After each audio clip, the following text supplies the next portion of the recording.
میں نے ظاہر اور باطن کے حوالے سے دو چیزیں آپ کی خدمت میں عرض کر چکا ہوں۔ سبھی لوگ، جتنی انسانیت بھی آئی ہے اس جہان رنگ و بو میں، اس معمول ہستی کے اوپر، اس بسیطہ ارضی کے اوپر جتنے بھی لوگ آئے، سب سے پہلے عالم ارواح میں تھے، پھر عالم دنیا میں آمد ہوئی، پھر ایک مستعار وقت جتنا اللہ کریم نے مہلت دی، اس کے بعد پھر برزخ میں جانا ہے، اور برزخ کے بعد پھر عالم محشر میں جانا ہے، اور محشر کے بعد پھر اللہ کریم نے فیصلہ کرنا ہے کہ کون جنتی ہے اور کون دوزخی ہے۔ حضرات، سبھی لوگ آئے، بڑی بڑی شان والی ہستیاں آئی ہیں، اور جس ہستی کو اللہ کریم نے جو شان عطا فرمائی ہے ہم سب کی عظمتوں کو سلام کرتے ہیں، لیکن اس دنیا میں، مادی دنیا میں، اسباب کی دنیا میں اور مخلوق کے دائرے میں انسان کے لیے سب سے بڑا اعزاز کیا ہے؟ کسی بھی خوشبخت انسان کے لیے اس جہان رنگ و بو میں سب سے بڑا اللہ کا احسان یہ ہے اس کے لیے کہ اس کو چہرہ مصطفیٰ دیکھنے کی توفیق نصیب ہو۔ نہیں، آپ سبحان اللہ نہیں سیکھیں، لوگوں کی تڑپتے ہوئے عمر گزر گئی، جنہوں نے دیکھا تو وہ پھر تڑپنے لگے، وہ کہنے لگے پوہا بچھڑیاں گالیاں لاؤ سجن، پوہا بچھڑیاں گالیاں لاؤ سجن، جو ہمرا وادی سن کریاں۔ جنہوں نے دیکھا وہ پھر تڑپ کے اور اشتیاق کے ساتھ پھر کہتے ہیں پھر ایک دفعہ مہربانی کو، پھر دیدار کے بعد۔ تو سرکار دو عالم صلی اللہ علیہ وسلم کا چہرہ دیکھنا یہ سب سے بڑا اعزاز، یہ سب سے بڑا اعزاز۔ حضرات محترم، جتنے بھی لوگ آئے اس جہان رنگ و بو میں، لیکن جناب سیدنا علی المرتضیٰ کو اللہ کریم نے الگ مقام عطا فرمایا ہے۔ جناب شیر خدا پیدا ہوتے ہیں، اور پیدا کہاں ہوئے؟ بیت اللہ میں، اللہ کے گھر میں، اللہ کے تھے، اللہ کے گھر میں آئے، اللہ کے گھر میں پیدا ہوئے۔ علامہ غلام حسن سیدی رحمت اللہ تعالیٰ علیہ، وہ انہوں نے بہت لمبی چوڑی بخاری کی شرح لکھی ہے، مسلم کی شرح لکھی ہے، قرآن کی تفسیر لکھی ہے، اور کتنی کتابوں کے مصنف ہیں۔ انہوں نے بھی لکھا ہے کہ حضور کی ولادت کعبے میں ہوئی۔ اچھا، مجھے کچھ لوگوں پہ حیرت ہوتی ہے جن میں کچھ پرانے بزرگ بھی ہیں، جی کعبے میں تو صرف حکیم ابن حزام پیدا ہوئے، اور جو حضرت علی کی روایت ہے وہ ضعیف ہے۔ ٹھیک ہے جی، آپ ضعیف کہہ رہے ہیں، تو پھر تبصرہ کرتے ہوئے بعض لوگوں نے یہ بھی کہا کہ وہ کعبہ جو ہے جائے عبادت ہے، جائے ولادت نہیں۔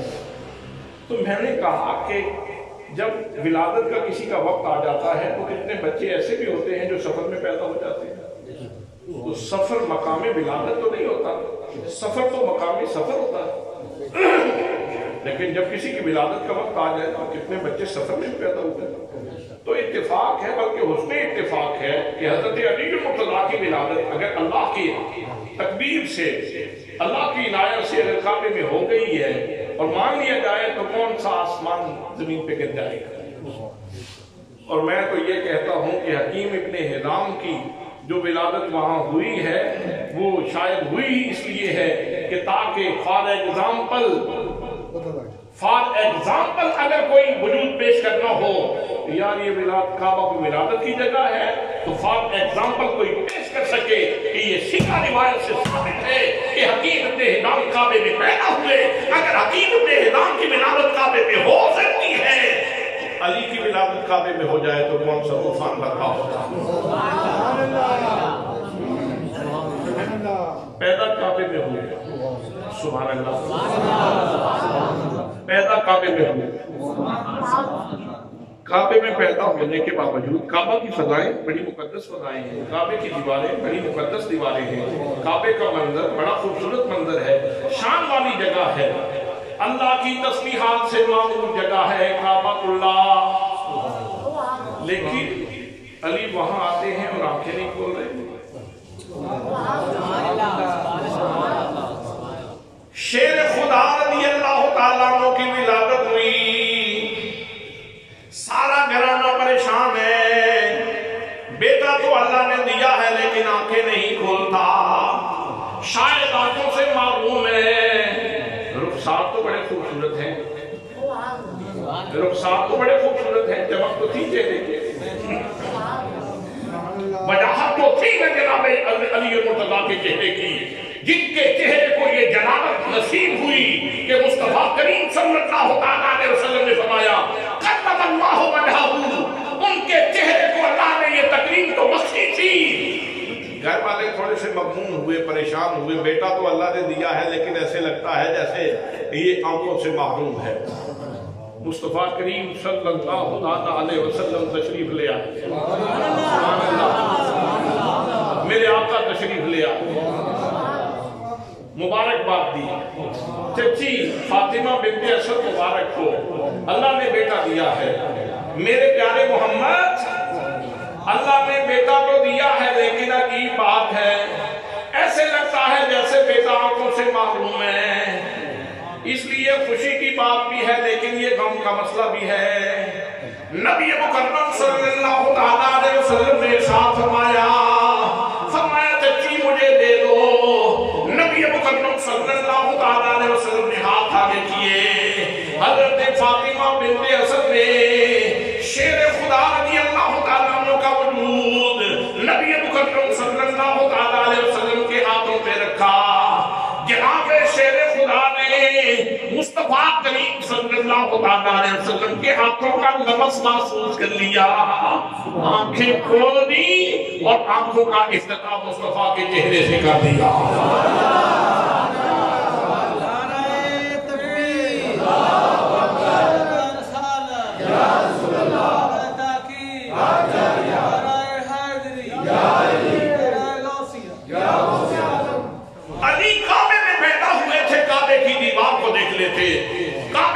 کعبے کے منظر کو دیکھ لیتے، لیکن علی یہ شعور اللہ کی بارگاہ سے لے کر کے آئے تھے، میں کعبے کو بعد میں دیکھوں گا، پہلے کعبے کو دیکھوں گا.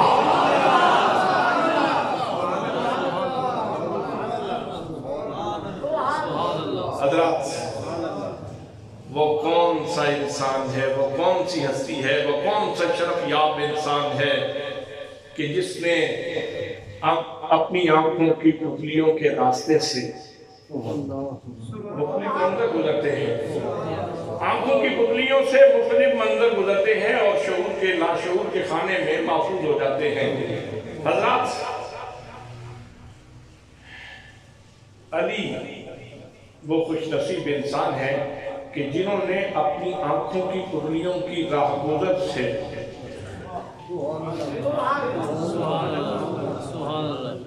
جس جلوے کو گزارا ہے وہ جلوہ رخ مصطفیٰ کا جلوہ ہے. وہ جلوہ رخ مصطفیٰ کا جلوہ ہے. میں ملکوال میں نہیں ہوں، میرا شریف میں ہوتا تو مجھے کوئی کہتا کہ وہ جو بھائی تصور ہیں مدینے والے، ذرا ان کے بارے میں بتاؤ. تو جیسے ہی انہوں نے تصور نام لیا تو میرے ذہن میں تصور کی آنکھ نے ان کو دیکھ لیا. اس لیے کہ آنکھوں کی پتلیوں سے یہ یہاں داخل ہو چکے تھے، ان کی تصویر لگی ہوئی ہے یہاں، اور جیسے ہی کسی نے نام لیا تو یہ مجھے یاد آ گیا. جیسے ہی ان کا نام لیا گیا تو یہ مجھے یاد آ گئے. تو انسان مختلف مناظر دیکھتا ہے اور وہ شعور کے خانے میں محفوظ ہوتے رہتے ہیں. علی تیرے خانہ شعور کو میں لاکھوں سلام پیش کرتا ہوں. تو نے اپنے خانہ شعور میں جو پہلی تصویر لگائی ہے وہ محمد مصطفیٰ کی تصویر ہے.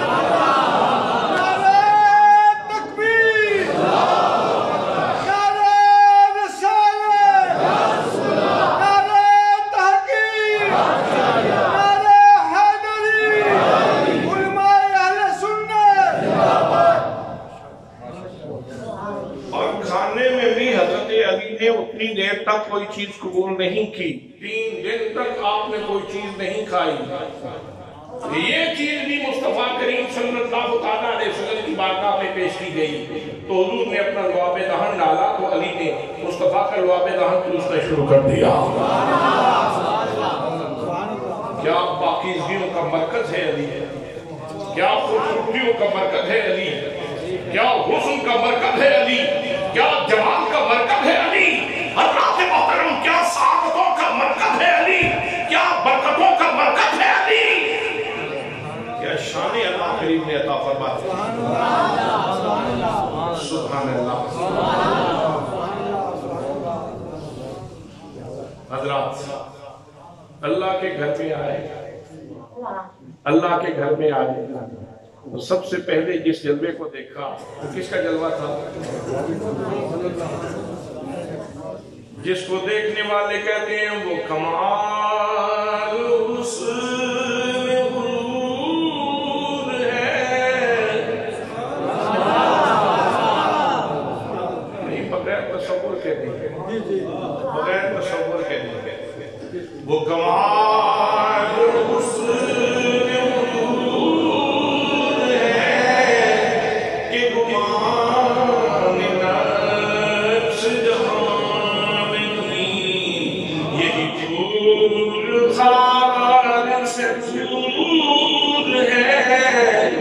یہی شمع ہے کہ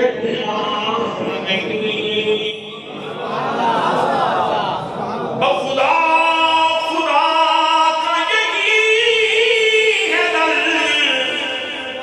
بخدا خدا کا یہی ہے در، نہیں اور کوئی مفر مقر جو وہاں سے ہو، یہی آج ہو، جو یہاں نہیں تو وہاں نہیں۔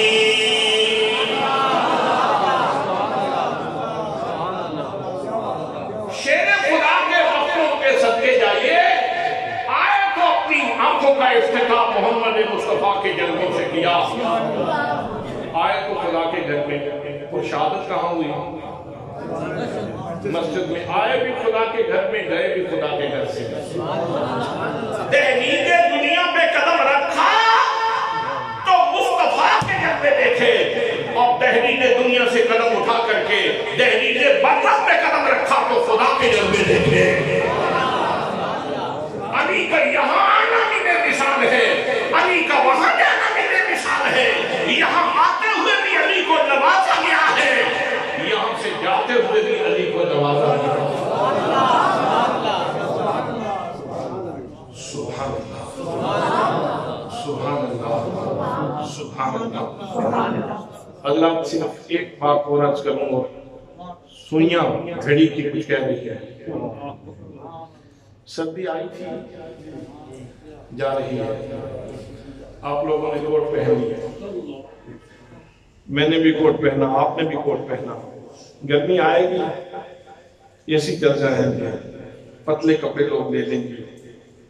یعنی گرمیوں سے بچنے کا بھی ایک انداز ہے اور سردی سے بچنے کا بھی ایک انداز ہے۔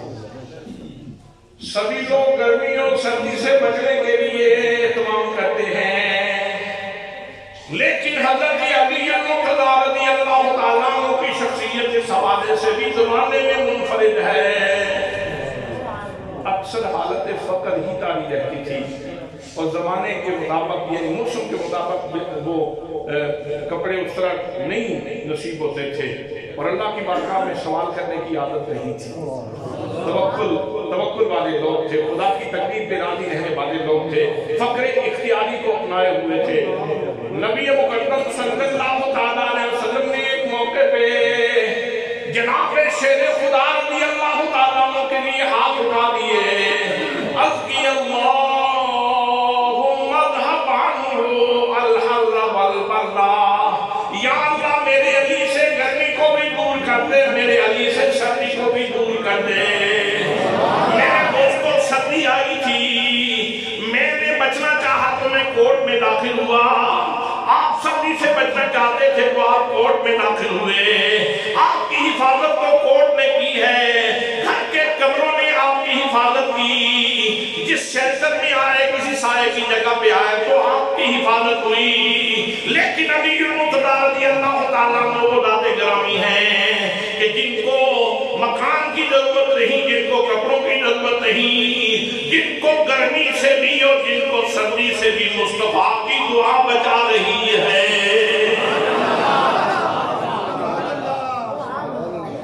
دعائے مصطفیٰ کا حصار ہے علی کے ارد گرد. جیسے اللہ کا فرمان ہوا قلنا یا نارو کونی بردم و سلاما علی ابراہیم، اے آگ میرے ابراہیم پہ ٹھنڈی ہو جاؤ اور سلامتی والی ہو جاؤ. اتنی ٹھنڈی بھی نہ ہونا کہ ان کو سردی لگے اور اتنی گرم بھی نہ ہونا کہ ان کو گرمی لگے. سلامتی والی ہو جاؤ. حضرات محترم علی شیر خدا رضی اللہ تعالیٰ عنہ کے لیے مصطفیٰ نے دعا کر کے صرف سورج ہی واپس نہیں بلایا، صرف سورج ہی واپس نہیں بلایا، علی کو میرے مصطفیٰ نے دعائیں کر کر کے بڑی بلندیوں پہ پہنچا دیا ہے. زمانے کی تلخیوں سے علی کو محفوظ رکھنے کے لیے میرے آقا نے دعا کر دی ہے یا اللہ سردی دیر سے دور رہے، گرمی دیر سے دور رہے. لوگ کوٹ پہن کے یا موسم کے مطابق لباس پہن کے گرمی اور سردی سے بچتے ہیں، لیکن علی وہ شخصیت ہے کہ جن کے ارد گرد مصطفیٰ کی زبان سے نکلے ہوئے لفظوں کا حساب رہتا ہے.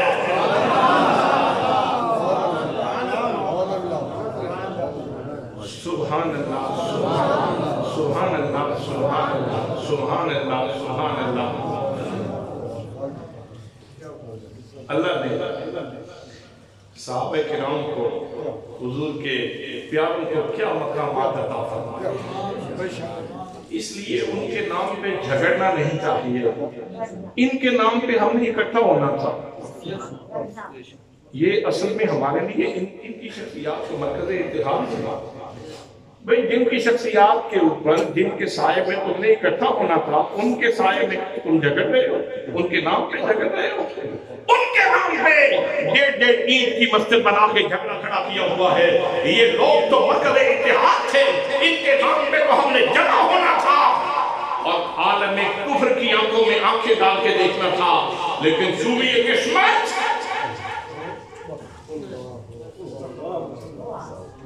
افسوس یہ نہیں کہ ہم ہوئے بے حس، افسوس تو یہ ہے کہ احساس بے حسی بھی نہ رہا. آج کتنا زیادہ پیسہ دیا جا رہا ہے فیس بک کے اونر کو، یوٹیوب کے اونر کو. یہ جتنا میڈیا کا کام ہے، یہ اس کے اونر کون ہے، اس کے مالک کون ہے، پیسہ کون دے رہا ہے. اور ویڈیو بنا بنا کے صحابہ کرام فلاں فلاں فلاں فلاں فلاں فلاں ویڈیو بنا بنا کے لوگوں کو جو ہے وہ خراب کیا جا رہا ہے. حضرات میں اپنے مشائخ اپنے علماء کی خدمت میں مؤدبانہ عرض کرنا چاہوں گا، یہ جھگڑنے کا وقت نہیں ہے، جھگڑنے کا وقت نہیں ہے، سب جوڑنے کا وقت ہے، اتحاد کا وقت ہے. پتہ نہیں عالم کفر کیا پلاننگ کر رہا ہے، آپ کو صفحہ ہستی سے مٹانا چاہتا ہے. اور آپ ہیں کہ صحابہ کرام کے نام پہ کبھی کسی ہستی کو ایک گروپ لے لیتا ہے، دوسری ہستی کو لے لیتا ہے اور ان کے نام پہ نفرتیں بانٹنا. جن لوگوں کا تشخص قرآن نے بیان کیا ہے. بس آخری بات ہے، اگر زمین سے لے کر آسمان تک تاریخ کی کتابیں پڑھی ہوں، تاریخ کی کتابیں زمین سے لے کر آسمان تک پڑھی ہوں حضرات، اور دوسری طرف قرآن کا ایک جملہ ہو رحماء بینہم، یہ آپس میں ایک دوسرے سے پیار کرنے والے ہیں. واللہ باللہ تاللہ، واللہ باللہ تاللہ، واللہ باللہ تاللہ، جو انصاف پسند مومن ہے وہ اس پورے جو تھپا لگا ہوا ہے زمین سے لے کر آسمان تک کتابوں کا تھپا لگا ہوا ہے، وہ اس تھپے کو نہیں دیکھے گا. اس کے سامنے اگر قابل اعتماد زیادہ چیز ہے تو قرآن مقدس کا فرمان ہے. تاریخ کی فلاں کتاب یہ کہتی ہے، فلاں کتاب یہ کہتی ہے، فلاں یہ کہتی ہے، فلاں کتاب یہ کہتی ہے. بھئی تاریخ کو چھوڑو، خدا کے قرآن کو دیکھو. ان کا تشخص قرآن نے بیان کر دیا، آپس میں پیار کرنے والے ہیں، آپس میں پیار کرنے والے ہیں. تو تم یہ لغمہ لاپو نا کہ وہ آپس میں پیار کرنے والے ہیں. اللہ کریم ہمیں وقت کی نبض کو سمجھنے کی توفیق نصیب فرمائے اور صحیح راستے پہ چلنے کی توفیق نصیب فرمائے. وما علیہ الا البلاغ المبین. جن